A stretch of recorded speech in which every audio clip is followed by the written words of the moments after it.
يعني بس قولولي أكو واحد يشوف باب الحارة وما يشتهي اليالنجي أو الأكلات اللي يسووها؟ تعالوا اليوم نسويهم سوا. أول شي ثرمت طماطة وثرمت بقدونس خليتهم سوا، ويعجبني الشبنت هواي أني همين ثرمت شوية وخليته وياهم. وأكيد لازم نخلي دبس رمان، أني خليت تقريبا 3 ملاعق.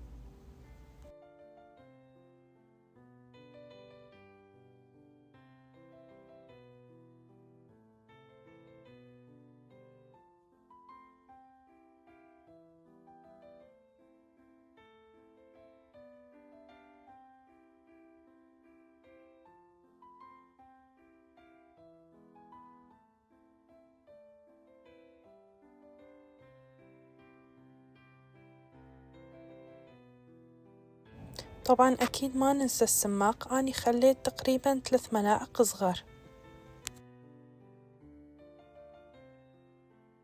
خليت همينة 5 ملاعق صغار من النعناع المجفف، إذا عندكم تازة متوفر تقدرون تخلون النعناع التازة.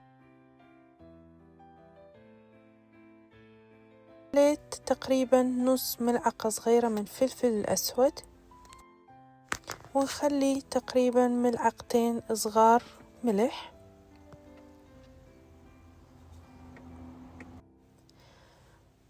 ونخلي تقريبا 5 ملاعق يعني نص كوب زيت زيتون.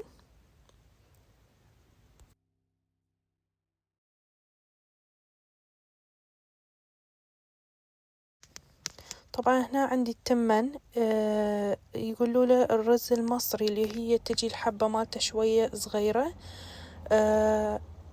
قليته ويا شوية بصل، تقريبا راسين بصل ثرمتهم كلش ناعم وقليته شوية، بعدين ضفت عليه التمن المغسول وضفت عليه تقريبا ربع قلاص مي، خليته شوية يغلي وبعدين خليته فوق الخضراوات، وهيجي تقدرون تخلطوه وتشوفون طعمه إذا يحتاج لشي أو لا، وتبلشون تحشوه بالورق عنب.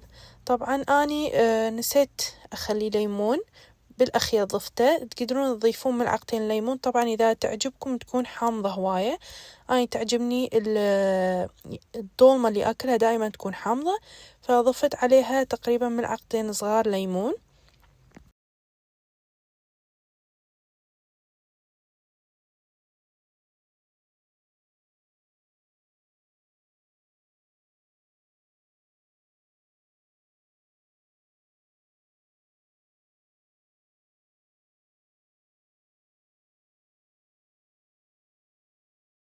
وطبعا المية السلق نخلي ربع ملعقة معجون طماطم، وهاي حسب الرغبة معجون طماطم، أكو ناس يعجبهم وأكو ناس ما يعجبهم ما يخلون، فأنتو حسب ذوقكم.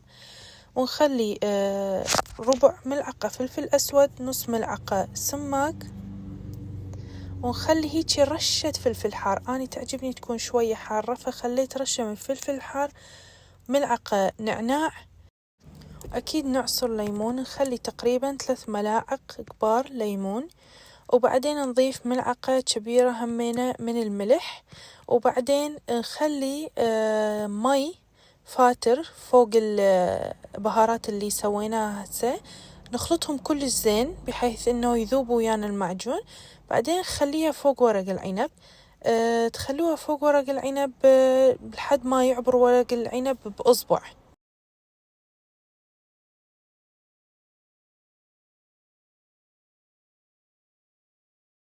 خليت زيت زيتون فوقاتها قبل لا أخلي الماء وأخليها على النار. هاي الخطوة هواية مهمة لأن زيت زيتون ينطي طعم يخبل اليالنجي، جربوها ومتأكدة أنه راح تعجبكم هواية بهالطريقة. إذا أنتوا تسووها بغير طريقة أكيد كتبولي بالتعليقات حتى أشوف أنتوا همين شلون تسووها، وإن شاء الله بالمرات الجاية أجرب الطريقة مالتكم. خليتها على نار هادية تقريبا 2 إلى 3 ساعات. انتوا تقدرون تخلوها على نار عالية تستوي أسرع، بس أنا لأن مرضت الورق عنب ينفتح وياي خليتها على نار هادية حتى يستوي براحته. إذا عجبتكم الوصفة لا تنسون تابعوني وتشتركون بالقناة. ألف عافية على قلبكم. شاركوني رأيكم بالتعليقات.